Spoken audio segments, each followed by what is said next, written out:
샬롬, 포항지구에서 사역하고 있는 조요한 간사입니다. 오늘은 어버이날이네요. 여러분의 부모님과 영적인 어머니 아버지에게 이 기회를 빌려 감사와 사랑을 표현하면 어떨까요? 오늘 본문은 우리의 소속이 어딘지를 분명하게 알려줍니다. 모든 사람은 이 땅에서 딱 둘 중에 한 가지 편에 속하게 됩니다. 한쪽은 하나님 편이고 다른 한쪽은 하나님을 대적하는 세상의 편입니다. 예수님을 믿는 자는 곧 하나님께 속한 것이고 예수님을 거부하는 자는 세상에 속한 것입니다. 세상은 예수님을 미워하고 박해하고 죽이기까지 합니다.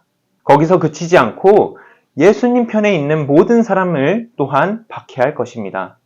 예수님의 제자는 예수님과 운명을 함께하는 사람입니다. 그래서 세상의 편에서 살다가 예수님을 믿고 변화된 삶을 살기로 결단하면 그때부터 삶이 더 어려워지거나 시험이 찾아오기도 하는데 그것은 매우 자연스러운 일입니다. 오히려 자신은 예수님의 제자라고 생각하는데 세상에서 받는 핍박과 어려움이 없다면 정말 내가 예수님께 속해 있는지 돌아보아야 할 것입니다. 그런데 예수님의 제자들은 박해만 받는 것일까요? 물론 아닙니다. 내가 속한 예수님이 어떤 분이신지 명확히 안다면 박해조차 기쁘게 감당할 수 있습니다. 예수님 때문에 우리가 박해받는다는 생각 이전에 예수님이 우리 때문에 박해받으셨다는 사실을 기억해야 합니다. 또한 우리가 절대 감당할 수 없는 미움과 핍박, 죄의 형벌은 이미 예수님께서 다 감당하셨습니다. 사실 우리는 하나님께 미움받고 버림받아야 하지만 예수님이 우리 대신 하나님께 버림받으셨습니다. 우리가 죄로 인한 형벌을 받아야 하지만 예수님이 대신 십자가에서 하나님의 진노를 받으셨습니다. 그 누구도 예수님이 우리 때문에 받으신 고난과 형벌의 깊이를 다 이해할 수도 경험할 수도 없습니다. 다만 이 세상에서 받는 박해를 통해 아주 조금이나마 예수님의 고난을 경험하는 영광에 참여하는 것입니다. 정말 예수님을 안다면 예수님을 위해 박해받을 수 있는 것도 은혜라는 것을 깨닫게 됩니다. 그리고 성령님이 함께 하십니다.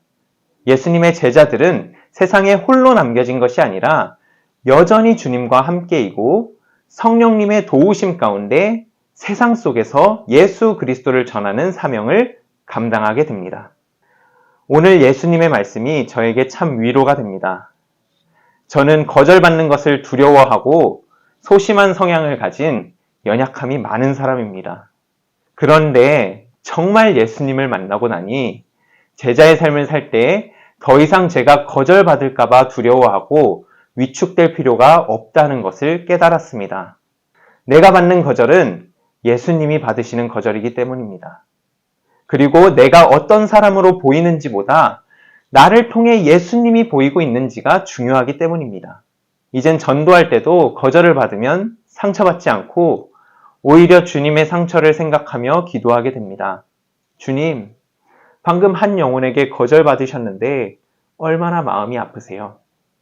저를 따라주지 않는 순원들을 생각할 때도 저에 대한 거절감, 모욕감이 아니라 내가 주님을 떠나 살 때 주님이 이런 마음이셨겠구나 하고 생각하며 주님의 사랑을 깊이 묵상하게 됩니다. 그렇기에 앞으로도 예수님의 제자로 사는 영광스러운 삶, 전도와 육성하는 삶을 포기하지 않고 살아가려 합니다. 수많은 거절을 받아도 주님이 함께 하시고 주님이 함께 증언하시기에 저는 일어날 수 있고 여전히 복음을 전할 수 있습니다. 예수님의 제자로 살아가며 세상이나 가정에서 핍박받고 위축된 분들이 계십니까? 예수님이 우리의 앞에 서서 여러분의 그 고난과 상처를 먼저 받아내고 계십니다. 주님이 여러분이 겪고 있는 고통과 어려움을 다 아시고 성령님께서 늘 함께 도우십니다. 그런 믿음으로 오늘도 담대하게 세상을 이기는 우리 모두가 되길 소망합니다.